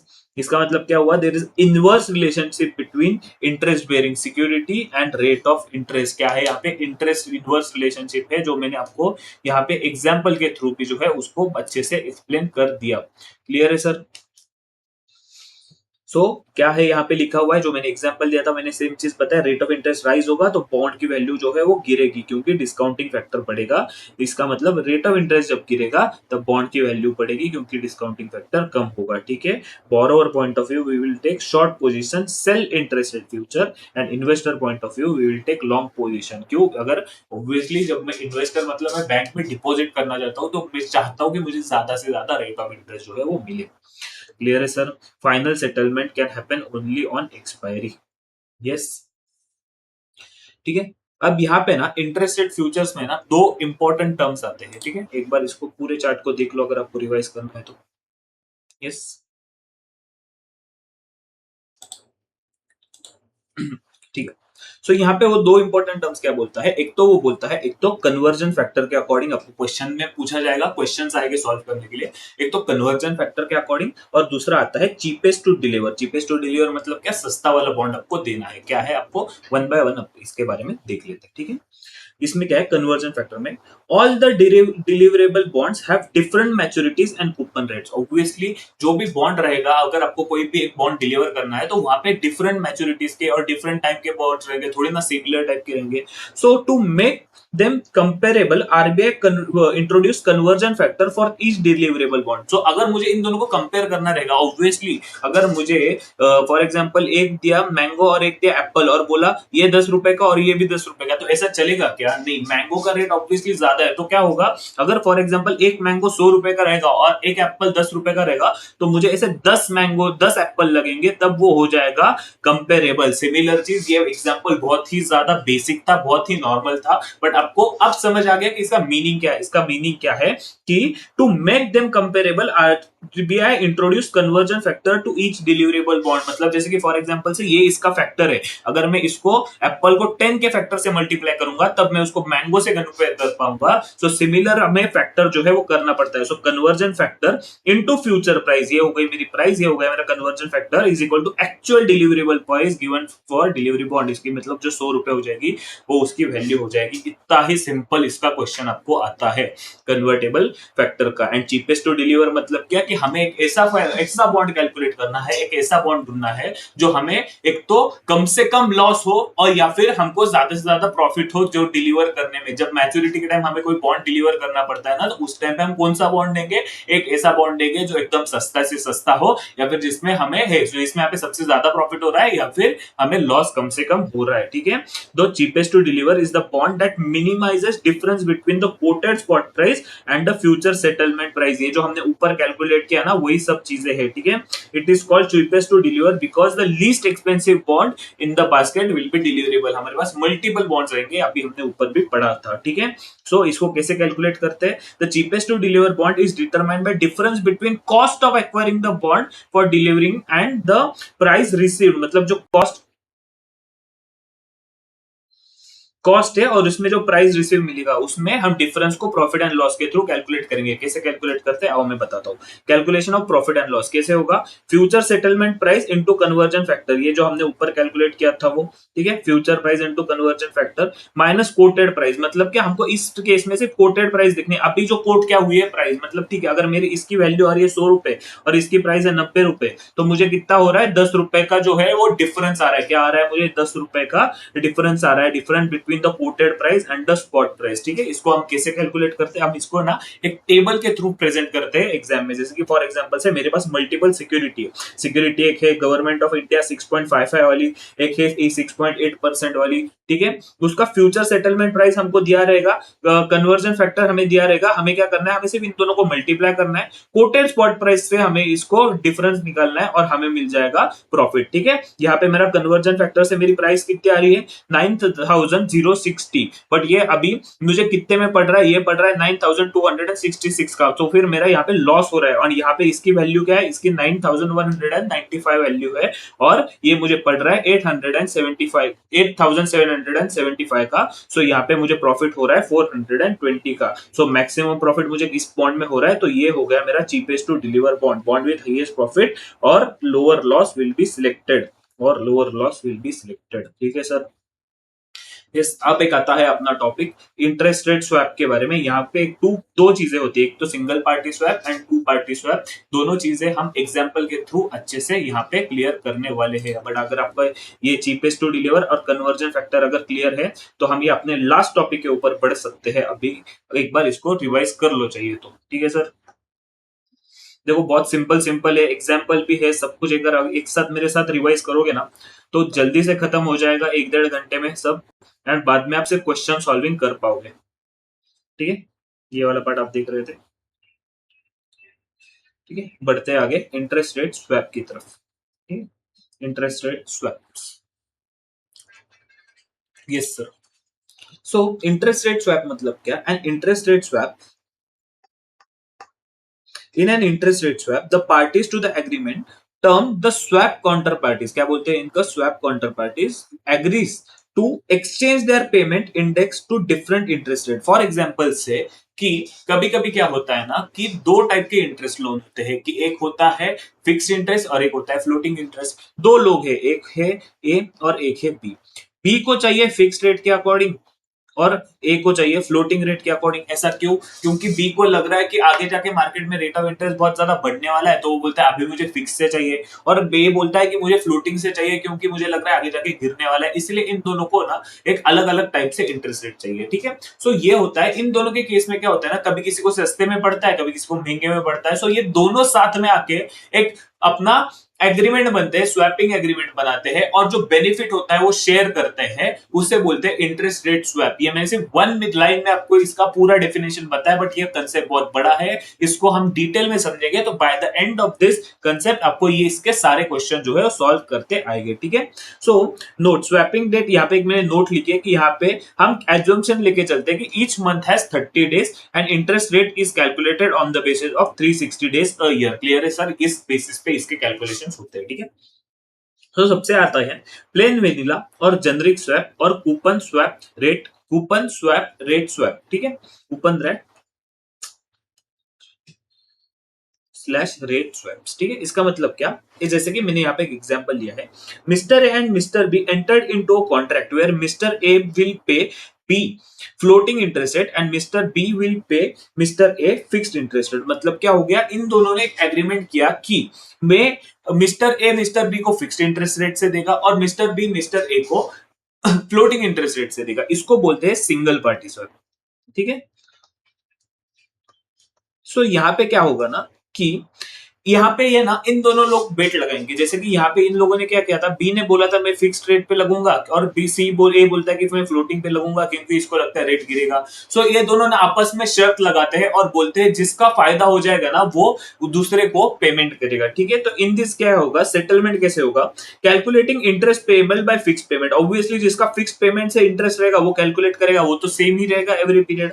मतलब क्या, p for principal, principal amount, A all in one cost rate और इंटरेस्ट रेट। देखो एआईसी मतलब क्या, कभी कभी ना क्वेश्चन में आपको देगा रहेगा रेट ऑफ इंटरेस्ट के साथ साथ all in cost, all in cost दिया रहेगा, तो उस केस में क्या होता है, ट्रांजैक्शन कॉस्ट सारी कॉस्ट है ना इंक्लूड रहती है। सो ऑल इन कॉस्ट अगर इस क्वेश्चन में दिया है तो आपको all in cost rate consider करना पड़ता है और इनटू फॉर द पीरियड। ठीक है, सो हमको बेसिकली फॉर एग्जांपल से मुझे मिला कि मुझे 1000 रुपए का इंटरेस्ट, फिक्स इंटरेस्ट जो है वो पे करना पड़ेगा। ठीक है, और ऑन द केस ये 1000 रुपए मुझे पे करना पड़ेगा और मुझे रिसीव क्या करना पड़ेगा, मुझे रिसीव मिलेगा ये floating interest. So floating interest क्या होगा, principal amount into rate of interest जो उस टाइम पे चल रहा रहेगा वो फॉर द पीरियड। सो जैसे कि फॉर एग्जांपल से मुझे यहाँ पे रिसीव होने वाला है 900 रुपीज, इसका आंसर है 900 मुझे रिसीव होने वाला है और मुझे पे करना है 1000। सो मुझे नेट पेमेंट करना पड़ेगा 100 रुपीज का, 100 रुपीज के इंटरेस्ट रेट का। इसको बोलते हैं प्लेन वेनिला और जेनरिक स्वैप। क्लियर है सर? सो नेट अमाउंट क्या है, नेट अमाउंट है डिफरेंस ऑफ बिटवीन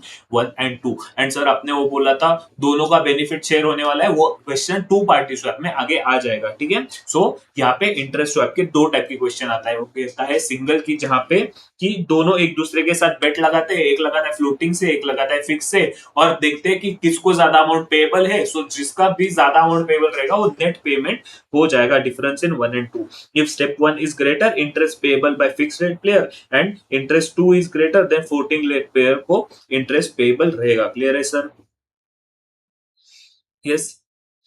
यहाँ पे एक और आता है plain vanilla overnight index swap. अब इसमें क्या था, ये था प्लेन वेनिला स्वैप, ये था जेनरिक स्वैप एंड ये था कूपन स्वैप। मतलब जब तक वर्ड रहेगा प्लेन ओवरनाइट इंडेक्स स्वैप, वहां पे एक डिफरेंस आएगा, ओवरनाइट इंटरेस्ट रेट पे क्या होगा, यहाँ हो जाएगा डेली डेली डेली। एंड यहाँ पे क्या हो रहा था, हम लोग फॉर द पीरियड कैलकुलेट कर रहे थे, जैसे कि फॉर एग्जांपल से मंथली रहेगा या ईयरली रहेगा, जिस भी अकॉर्डिंग रहेगा उसके अकॉर्डिंग यहाँ पे हम कैलकुलेशन करेंगे और डेली बेसिस पे कैलकुलेशन करेंगे, डेली बेसिस पे देखेंगे कौन जीत रहा है या कौन हार रहा है, ठीक है। यहाँ पे हम सिर्फ एक ही बार कैलकुलेशन करेंगे कि अगर मैंने 6 महीने की बेट लगाई है तो 6 महीने के एंड में इसको 6,000 रुपए देने थे, इसको 900 रुपए देने थे, सो नेट 100 रुपए देके सेटलमेंट हो गया। एंड यहाँ पे क्या हो रहा है, यहाँ पे डेली बेसिस पे कैलकुलेशन हो रहा है। कैसे हो रहा है आइए बताते हैं, ठीक है। सो फर्स्ट थिंग क्या हो जाएगा कि यहाँ पे हमको एक टेबल ड्रॉ करना पड़ेगा, ठीक है। सो टेबल में क्या आएगा, सबसे पहले डे, प्रिंसिपल अमाउंट, माइबोर, माइबोर मतलब क्या है, ऐसा इंटरेस्ट रेट जो डेली बेसिस पे चेंज होगा, ठीक है, और इंटरेस्ट अमाउंट, ठीक है। सिंपल है, आपको क्या लिया, सबसे पहले डे लिया,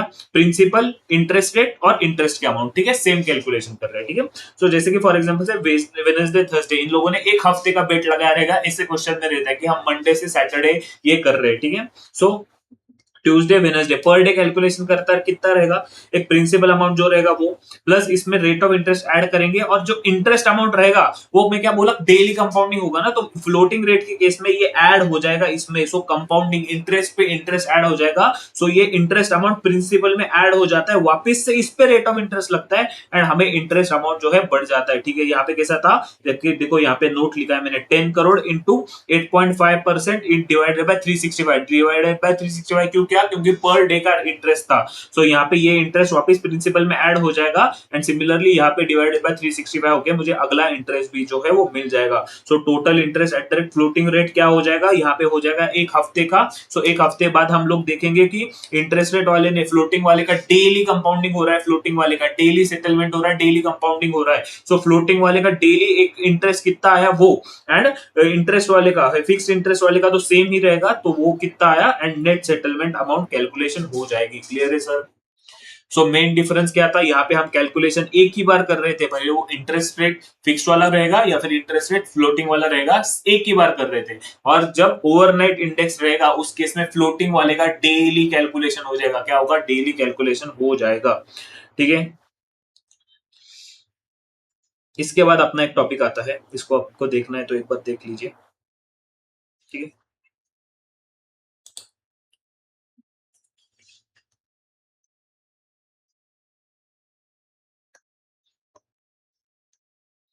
हो गया। एक और आता है अपना टू पार्टी स्वैप। अब टू पार्टी स्वैप में क्या होता है, जो मैंने आपको बोला था कि बेनिफिट जो है वो शेयर करेंगे, इसको कैसे करेंगे वो मैं आपको डायरेक्टली एग्जांपल के थ्रू बता देता हूं, ठीक है। एक है कंपनी आईबी और एक है कंपनी जाकी, ठीक है। जो मैंने आपको इंट्रोडक्शन दिया था कि एक को फ्लोटिंग में चाहिए, एक को फिक्स में चाहिए, वो कैसे कैलकुलेशन होता है वो मैं बताता हूँ। कंपनी है, एक है आईबी एंड एक है जाकी। एक इसको rate of interest floating rate पे मिल रहा है बीपीएलआर प्लस 0.5%। सर बीपीएलआर क्या है, बीपीएलआर एक ऐसा रेट है जो बार बार चेंज हो रहा है, ऐसा अज्यूम करो कि एक बीपीएलआर रेट है कि जो बार बार चेंज हो रहा है, ठीक है। और फिक्स्ड इंटरेस्ट रेट यहाँ पे क्या है, 2% है, यहाँ पे 2.5% है। सर बट एक मुझे बात बोलो, यहाँ पे तो 0.5% तो फिक्स दिया है ना, तो इसका मतलब यहाँ पे भी फिक्स्ड है, तो वो फिक्स नहीं है। यहाँ पे इसके ऊपर 0.5%, इसके ऊपर 2.5%, so it is not fixed rate of interest. Clear है सर? ठीक है। सो यहाँ पे क्वेश्चन क्या दिया है, ये हुआ अपना फ्लोटिंग और ये हो गया फिक्स। अरे ये पार्टी फिक्स नहीं है ना, तो ऑटोमेटिकली ये भी तो चेंज हो जाएगा, फाइनल आंसर जो है वो चेंज हो जाएगा ना, ठीक है। ऐसे क्वेश्चन में ना एक ना ध्यान दे दो। अब ये देखो रिवीजन लेक्चर है आपके, एक एग्जाम में क्वेश्चन, एक महीने में क्वेश्चन है। हमें यहाँ पे दो चीजों का ध्यान देना है। सबसे पहले हमको कौन सी चीज देनी है कि क्वेश्चन में क्या बोला रहेगा, जो बेनिफिशियल नहीं है ना वो क्वेश्चन में बोला रहेगा, और बराबर अपोजिट चीज उनके लिए बेनिफिशियल रहेगी, तो हमको वो करना है। ठीक है, दो चीजें ध्यान रखनी है। क्वेश्चन में जो इन्फॉर्मेशन दी रहेगी वो बेनिफिशियल नहीं रहेगी, हमको अपोजिट करके बेनिफिशियल करना है। क्वेश्चन में इंफॉर्मेशन दी रहेगी वो बेनिफिशियल नहीं रहेगी, हमको अपोजिट करके बेनिफिशियल करना है। ठीक है, सबसे पहले क्या चीज दिया है, ये क्या है, Jackie wishes to borrow loan at floating interest rate, मतलब जाकी का क्या है, ये फ्लोटिंग इंटरेस्ट रेट पे ये इच्छा है, और फिर आईबी की क्या रहेगी, इसकी 2% की रहेगी, and IB wishes to borrow at fixed rate. ठीक है, हमें ये समझ गया कि ये ज्यादा महंगा गिरने वाला है, तो हम सिंपल क्या करेंगे, सबसे पहले लिखेंगे, शॉर्टकट कर रहा हूं मैं यार, जब आप 15 मिनट्स में आपको एक रीडिंग टाइम मिलेगा तब आप कैसे इसको 2 मिनट में क्वेश्चन सॉल्व करते हैं, मैं उसका ट्रिक बता रहा हूँ। बीपीएलआर प्लस 2.5%, और ये 2%, आप इसको और इजीली कर सकते हो, डायरेक्टली यहां से इधर ऐड करके आप लिख सकते हो बीपीएलआर प्लस 4.5%। ठीक है, और अगर ये मैंने सेकंड केस क्या बोला, सेकंड केस वो रहेगी जहां पे उनको बेनिफिशियल नहीं है, ये क्या हो गया, इज इक्वल टू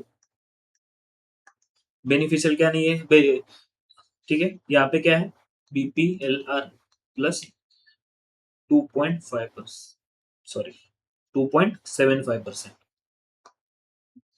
ठीक है, इसलिए देखो यहाँ पे कोई अगर मार्किंग ठीक से नहीं की रहती तो मैंने अभी जो गलत कैलकुलेशन किया, आप भी एग्जाम में ऐसे गलत कैलकुलेशन कर सकते हैं।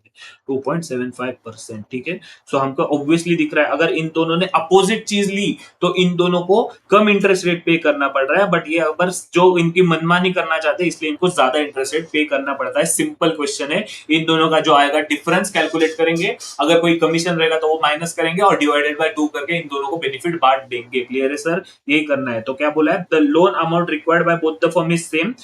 ठीक है, द फाइनेंशियल इंस्टीट्यूट में arrange a swap at 25 basis point. Basis point मतलब क्या, एक बेसिस पॉइंट मतलब क्या, मैंने आपको बोला है 100 बेसिस पॉइंट मतलब क्या, 100 बेसिस पॉइंट मतलब 1%, 25 बेसिस पॉइंट मतलब क्या, 0.25%। क्लियर है सर, एंड द गेन में बी शेयर्ड इक्वली। ठीक है, weather a swap can be arranged और नॉट, यस ऑब्वियसली क्वेश्चन दिया है तो अरेंज किया ही रहेगा, बट हमको इतने इजीली आंसर नहीं देना है, हमको ये प्रेजेंटेशन करना है कि इनको क्या चाहिए, इनको जाकी को चाहिए इसमें और इसमें, बट अगर ये इन दोनों अपोजिट में लेंगे तो इन दोनों का डिफरेंस जो आएगा वो बेनिफिशियल होगा। ठीक है, the IB enjoys advantage in both fixed and floating, but enjoys comparative advantage in floating rate. Hence, IB should borrow at floating rate and Zaki should borrow at fixed rate. Obviously, यहाँ पे हमको क्या line लिखनी है, हमको लिखनी है कि इन दोनों को जो चाहिए उसके उल्टे में बेनिफिट हो रहा है तो उन्होंने वो उल्टा लेना चाहिए। ठीक है, इफेक्टिव कॉस्ट क्या आएगा, हम लोगों ने वो 4.5% वाला कैलकुलेट किया था वो, एंड टोटल कॉस्ट कितना आ रहा है स्वैप के साथ, ये 2.75, इन दोनों का डिफरेंस कितना आया, इन दोनों का डिफरेंस आया 1.75,